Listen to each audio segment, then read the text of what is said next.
It was just a phone call, but it completely changed the way I saw my family.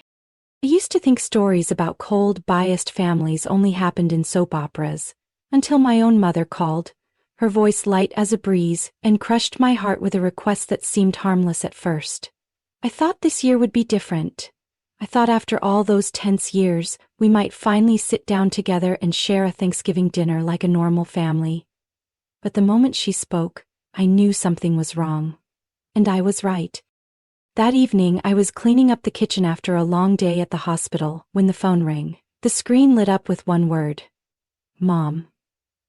For a second, my heart lifted. Our relationship had never been easy, but a part of me still wished one day she'd call just to ask how I was, for no particular reason.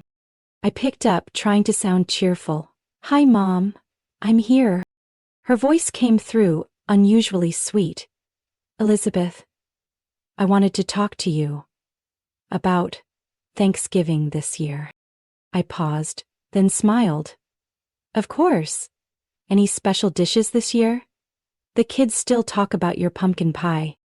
I could already picture the old house in the Milwaukee suburbs where Brandon and I grew up, the scent of roasted turkey in the air, soft jazz from the kitchen speaker, and my kids, Nina and Max, running excitedly around the dinner table. Then she hesitated. "Well, this year, your dad and I thought we'd keep things simpler. Just an adult's own dinner, quieter, more intimate." I frowned. "You mean, no kids?" There was a pause, just long enough for my hand holding the phone to go cold. She finally replied slowly, "Not exactly no, but we thought maybe it'd be better if you left the kids with a sitter, just this once, Elizabeth. We love them, we do. They're just a bit energetic, and your dad needs a peaceful evening." I froze in the middle of the kitchen, still clutching the dish towel. "Just my kids, right?" Silence. "What about Brendan's family?" I asked, referring to my 36-year-old brother, the golden boy, with 2 sons our parents always called their little gentlemen. A quiet sigh. "Brandon and Vanessa are coming with the boys. You know how well behaved they are. Calmer, more refined, just easier to have at the table." I swallowed hard. For the first time in my 13 years as a mom, I realized a brutal truth. The children I carried, birthed, and raised with my entire heart were not considered good enough in my own family. I gripped the edge of the counter, my knuckles turning white. "So, just me and my kids are being excluded?" I asked, trying to keep my voice steady, though each word felt like a blade to the chest. My mom sighed like I was being dramatic. "Elizabeth, don't make this a big deal. We love your kids, we do, but they're just a lot. Your dad's been exhausted lately. Noise isn't helping." "And Brandon's kids aren't kids too?" I snapped, throat tightening. "Or are they just better because they carry his genes?" She went quiet. So quiet I could hear the dishwasher humming behind me.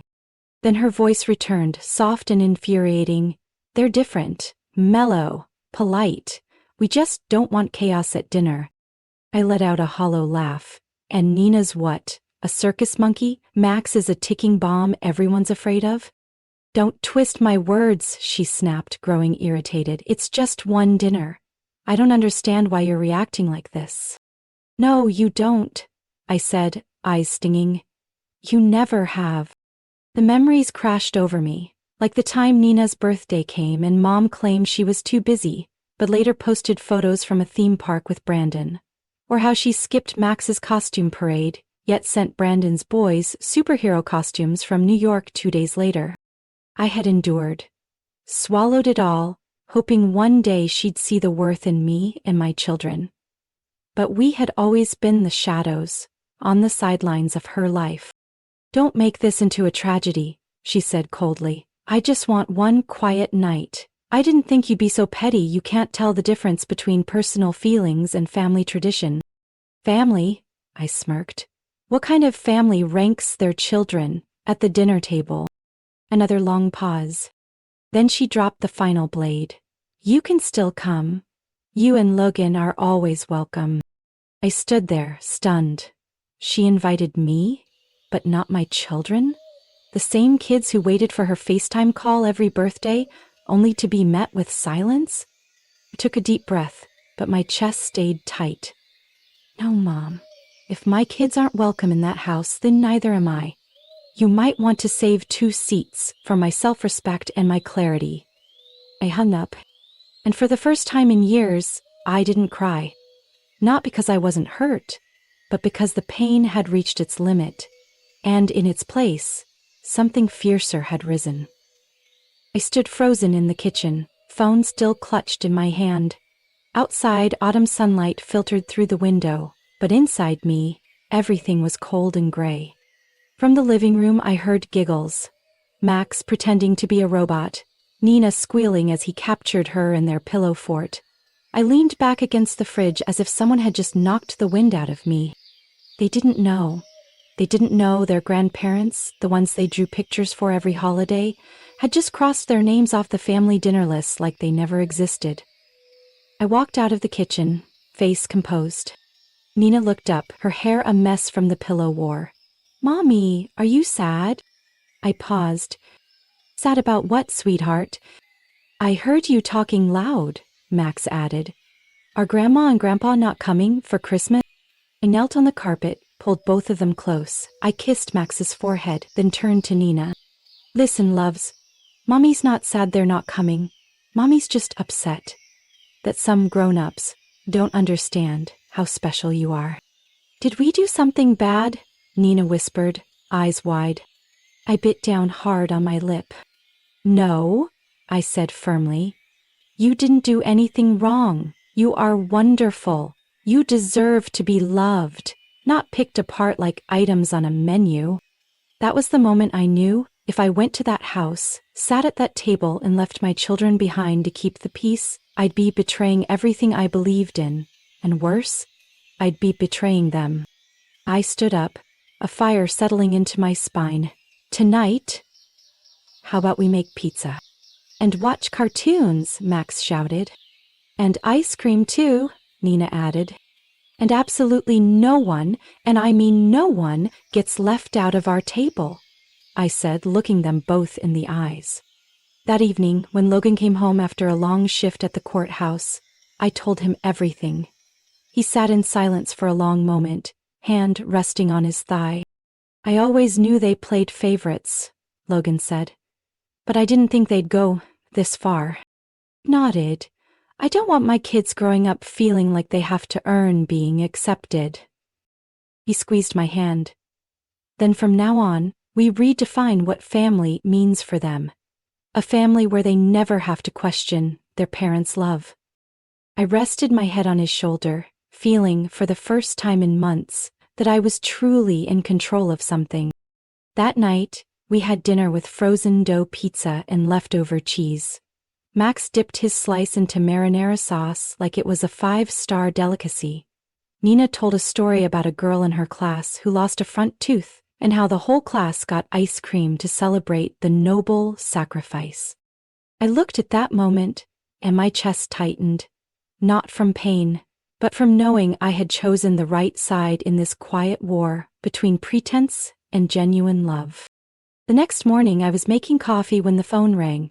Caller ID, Mom. I wasn't going to answer, but something told me it wasn't over. I picked up, kept my voice flat. "What is it?" Her tone wasn't soft like last night. It was sharp, metallic. "Elizabeth, I need to ask you something. Your father went grocery shopping this morning, and the credit card got declined. Was that you?"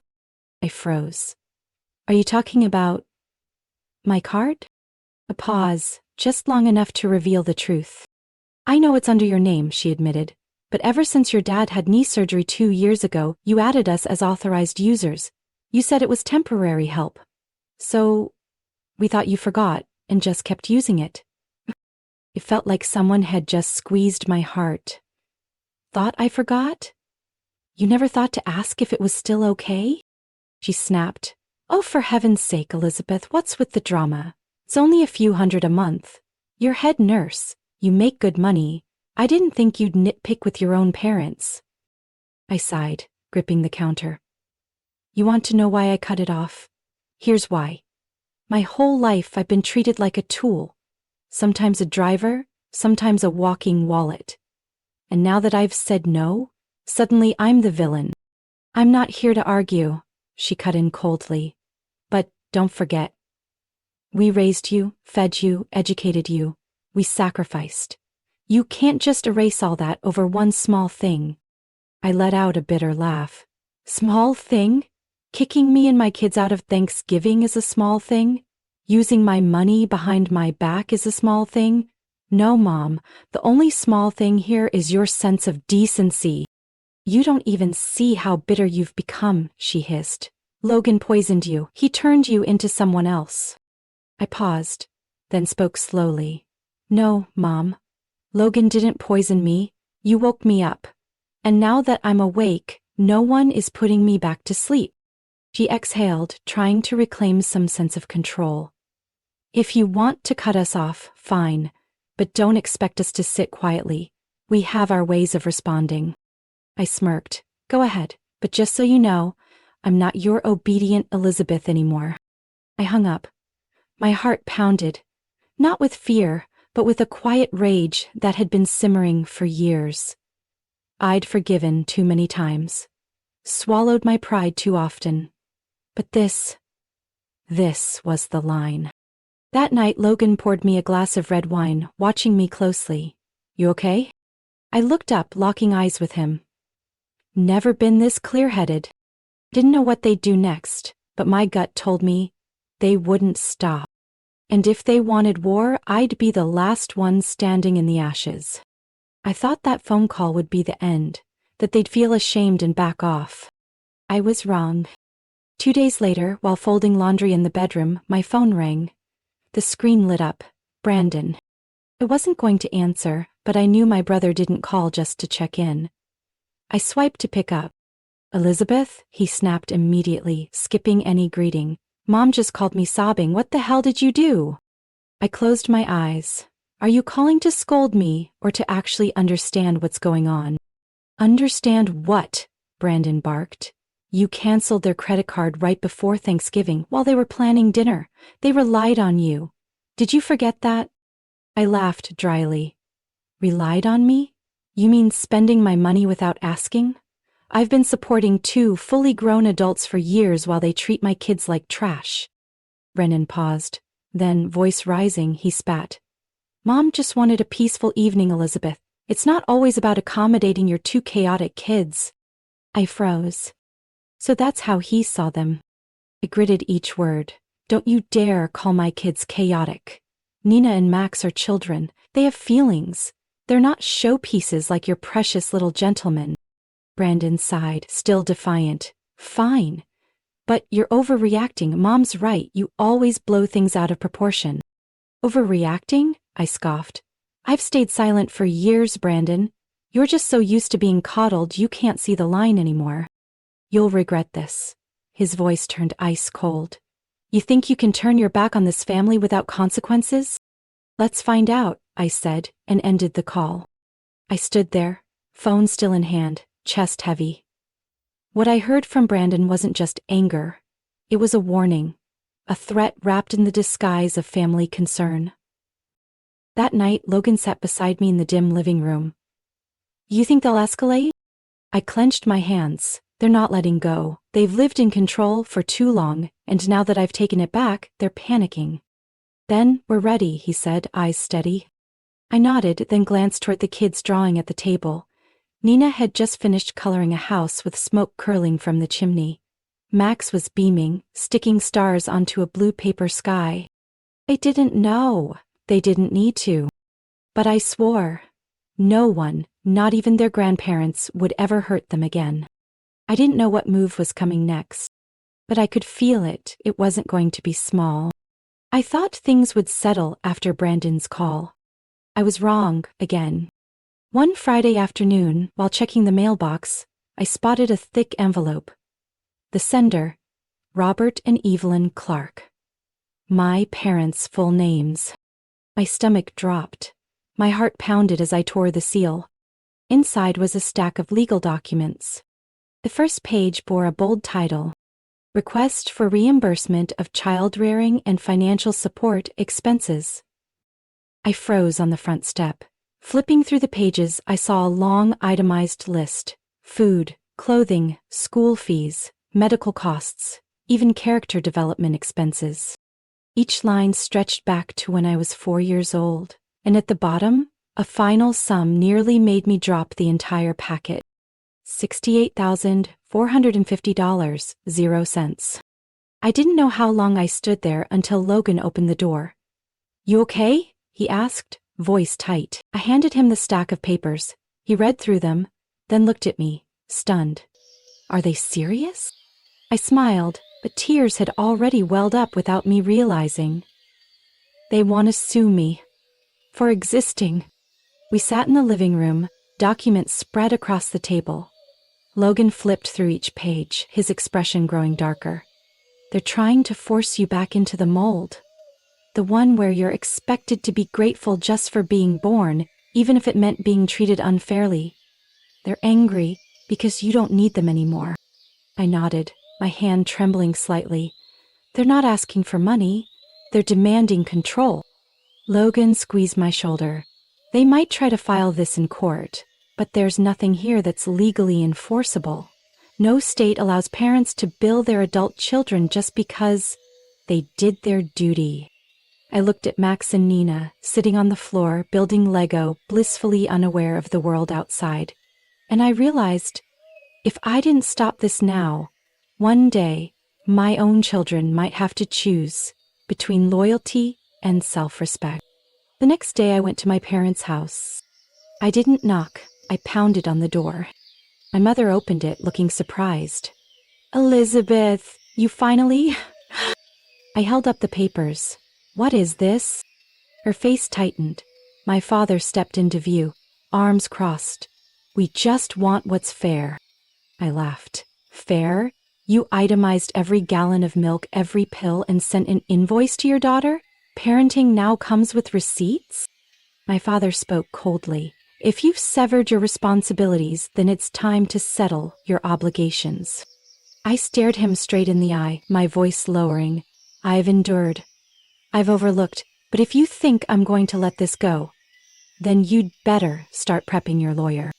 My mother's face flushed. "Elizabeth, don't be disrespectful." I smirked. "This isn't disrespect. This is awakening." I turned and raised the papers high. "Next time you send legal documents, make sure they're signed in ink. Easier for the court to process."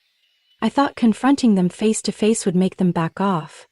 But just 3 days later, on Christmas Eve, right as I set the tray of gingerbread cookies on the table, the doorbell rang. I looked at Logan. He shook his head, as if already sensing what was coming. I walked to the door and peeked through the glass. Or was them? Mom, Dad, Brandon, even Vanessa, his wife, all bundled in thick coats, holding a large gift box wrapped in deep red ribbon. I cracked the door open, not inviting anyone in. "What are you doing here?" My mother smiled, a sweetness as artificial as syrup. "Merry Christmas, sweetheart. We just wanted to make peace. I brought gifts for Nina and Max." I folded my arms. "Weren't you just demanding nearly 70 grand from me for raising expenses? Funny how your tone changes so fast." Her expression faltered. "Elizabeth, don't be so tense. It's Christmas. No one wants to carry anger into this day." I glanced at the gift box. "You bring that to make amends? Or to prove that even if our daughter's ungrateful, we're still the bigger people?" Dad cut in, voice rough. "We've sacrificed so much already. Now we just want to reconnect." "Reconnect?" I scoffed, sarcasm thick in my throat. "After trying to drag me into court? After turning my kids into strangers? After stealing my money without blinking?" Brandon interrupted, clearly losing patience.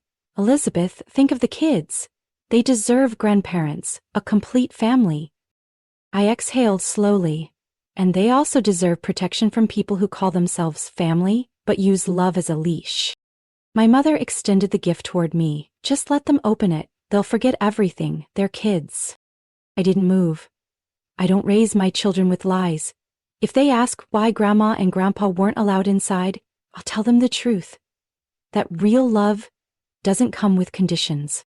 Vanessa, who had stayed silent until now, whispered, "I think you're overreacting, Liz." I turned to her, my eyes like frost. "No, I'm finally doing the right thing, and for once, I don't regret it." My father clenched his fists, eyes narrowing. "So you're rejecting Christmas too?" I held my head high. "I'm rejecting hypocrisy, rejecting a family that only loves me when I comply. And if that's the price I pay so my kids grow up with dignity, so be it." I stepped back, hand on the door handle. "Merry Christmas. But from now on, this house is closed to anyone who only loves when it benefits them." Then I shut the door, firmly. Inside, Nina and Max ran over. "Who was it, Mommy?" I bent down, stroking Nina's hair. "Just some people we used to know, doesn't matter." Logan came beside me, placing a hand on my shoulder. We sat together by the fireplace, the tree lights glowing softly, our children's laughter filling the room. I knew, without a doubt, this was real Christmas. That New Year's Eve, I didn't wish for anything grand. I just wished for peace. Logan poured champagne while I arranged snacks on the coffee table. Nina and Max wore paper hats, giggling as they counted down from 9 o'clock, like it was already midnight. "I'm staying up till the fireworks," Max yelled. "And I'm wishing for a real puppy," Nina added, her eyes sparkling. I smiled, brushing her hair back. "Keep wishing, my little angel." We were lost in music and laughter when the doorbell rang. A long, deliberate chime, cold and unwelcome. I looked at Logan. He was already standing, his face tense. "Again?" he whispered. I walked to the door and opened it. "Mom, Dad, Brandon, and," my breath caught, a man in a suit holding a briefcase. I crossed my arms. "What now?" My mom rushed forward, voice coated in feigned virtue. "Elizabeth, we need to talk about Nina and Max's future." I narrowed my eyes. "Their future has nothing to do with any of you." Brendan shrugged. "You say that, but the law might say otherwise." I looked at the man beside them. He gave a polite nod. "I'm Gregory Marks, legal counsel for Mr. and Mrs. Clark. They're considering filing for visitation rights under the Grandparents' Rights Statute." I thought I misheard. My mother smiled, sugary and calculated. "You've cut all contact. You won't let us see them, not even send gifts. It's harming their emotional well-being. We think it's time the court got involved." Rage rose in me like a tidal wave. I stepped back and pointed to my chest. "I am their mother. I raise them, feed them, guard their dreams. And now you think you can use the law to wedge yourselves back in?" Gregory remained calm. "If the court deems your actions to be damaging the grandparent-grandchild relationship, there is a chance the petition could be approved." I laughed, bitter and sharp. "I have every text, every statement, every dollar stolen and demand made. You want to fight in court? Fine, but be ready. I'll rip that mask off for everyone to see." Brandon winced. "Elizabeth, don't turn this into a war." "War wasn't started by me," I said.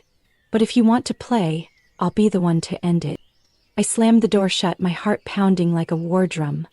Logan looked at me, his eyes sharpening. "They've pushed too far." I sighed and pulled out my phone. It's time to bring everything into the light. That night, as the clock counted down to midnight, I had only one wish. The truth needs to be heard, and I would be the one to speak it first. The next morning, with the first sunlight of the new year filtering through the curtains, I sat in front of my laptop, preparing for a battle they never expected me to fight. I was no longer the Elizabeth from 3 months ago, the one who stayed quiet to avoid upsetting those who gave her life. Now, I was a mother ready to wield the truth to protect her children. I began collecting evidence. Credit card statements with thousands in unauthorized charges, recordings of insulting phone calls, accusatory messages, and the absurd reimbursement demand they had sent me. I organized everything into a folder titled The Truth. Logan looked over my shoulder, gently asking, "Are you sure about this?" I nodded. It's time they faced real consequences. I sent everything to a lawyer who specialized in parental rights and child protection. After a single read-through, he raised his eyebrows. "You've got more than enough to push back. If they file a case, I can guarantee it'll be thrown out before the first hearing." I smiled. "I'm not trying to scare them. I want them to understand. This is the final line." That afternoon I wrote a short email to my parents and Brandon, attaching a PDF file. "This is everything I've kept over the years. If any of you continue to threaten me, I will submit it all to the court, along with a request for a restraining order. From now on, all contact must go through my attorney." Sent. Without hesitation. Within 10 minutes my phone was ringing non-stop. I powered it off. That night, I sat on the sofa, watching Nina and Max curled up together asleep under the soft lights of the tree.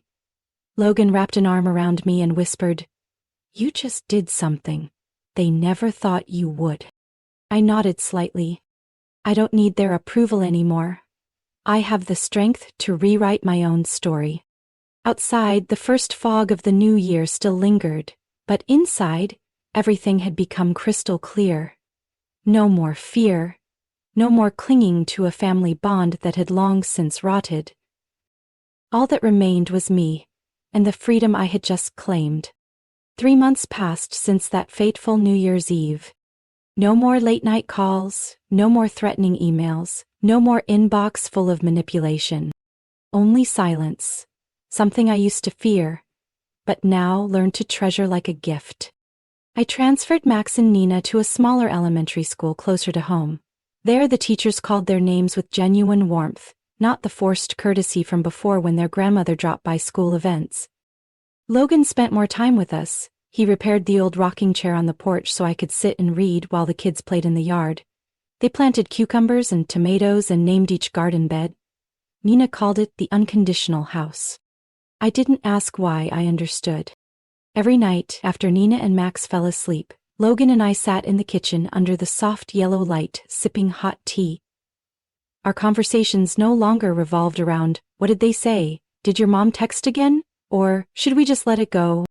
Instead, we spoke like this. Nina told a joke today and the whole class clapped. Max said he wants to learn the drums, not to be famous but to make the heart beat happier. And then one day, while I was folding laundry, Nina walked in, holding a messy drawing. "I drew our home, Mommy." I looked. 4 people standing in a little garden with a line written in colored pencil above. "Family is where no one gets left behind." My throat tightened. I pulled her into my arms and whispered, "I promise. It will always be that way. I know there will be days when old memories come knocking, reminding me of what was lost, but now I have something more valuable than any acceptance from blood ties, a real family. One I chose, one I protect." Peace doesn't come from being loved. It comes from daring to love the right people. And for the first time in my life, I'm sure, I chose right. Elizabeth's story isn't just a brave journey of a mother protecting her children from favoritism and manipulation. It's a powerful reminder. Love should never come with conditions. In real life, sometimes you must walk away from those who call themselves family but don't respect your worth. True peace isn't in keeping toxic ties. It's in having the courage to let go and protect yourself and those who truly deserve love. What do you think about Elizabeth's decision? What would you do in her place? Share your thoughts below, and don't forget to follow the channel for more emotional, honest stories about family and life behind closed doors.